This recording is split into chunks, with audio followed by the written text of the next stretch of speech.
જાણો વિઘ્નહર્તા ગણેશની સાથે જોડાયેલી કેટલીક પૌરાણિક વાતો। વિઘ્નહર્તા શ્રી ગણેશજી। વિઘ્નહર્તા પ્રથમ પૂજ્ય એકદન ભગવાન શ્રી ગણેશ ગજાનન જેવા નામોથી જાણીતા છે।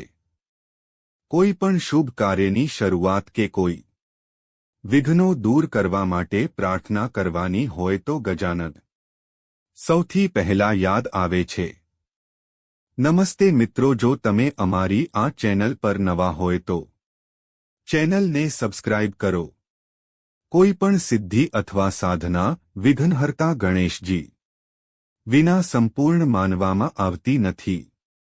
ગણેશના જન્મથી લઈ તેમના પ્રથમ પૂજ્ય બનવા સુધીની અનેક વાર્તાઓ પ્રચલિત છે। ભાદ્રવા શુક્લ પક્ષની ચતુર્થીને ગણેશ જન્મોત્સવ કે ગણેશ ચતુર્થીના નામે ઓળખાય છે અને ધામધૂમથી ઉજવાય છે। અહીં આપણે વિઘ્નહર્તા ગણેશજી સાથે જોડાયેલ કેટલીક વાતો। આ રીતે થયો હતો ગણેશનો જન્મ। ભગવાન ગણેશજીની રચના માતા પાર્વતીએ પોતાના મેલથી કરી હતી।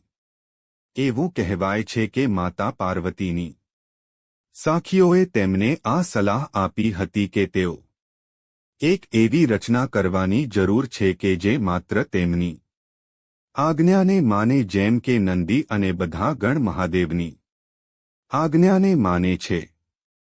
આ વિચારથી જ માતા પાર્વતીએ ગણેશનું સર્જન કર્યું। ગણપતિનું શરીરનો રંગ। શ્રી ગણેશજીના શરીરનો રંગ પુરાણોમાં લીલા અને લાલ રંગનો વર્ણન કરાયું છે।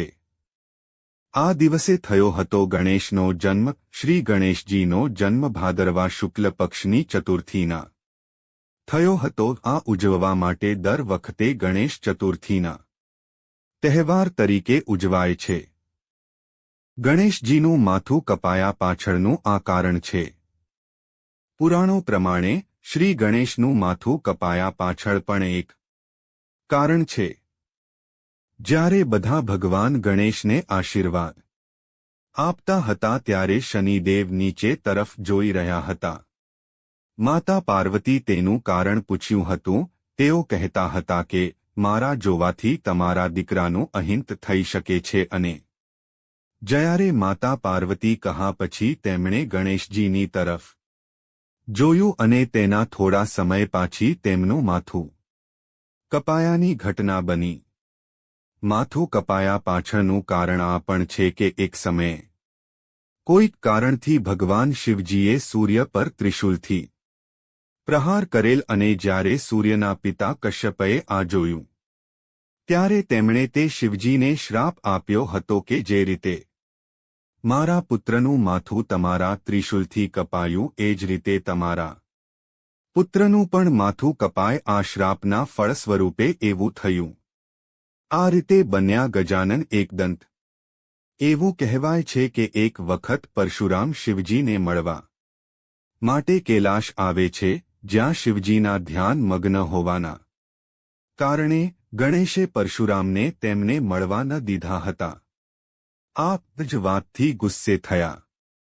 તેથી પરશુરામે તેમના ફરસેથી ગણેશ પર પ્રહાર કર્યો અને આ ફરસા ભગવાન શિવજી એ જ પરશુરામને આપેલ હતો।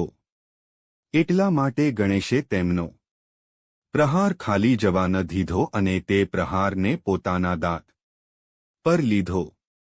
તેથી તેમનો એક દાંત તૂટી ગયો, જેના કારણે તેઓ એકદંત કહેવાળા।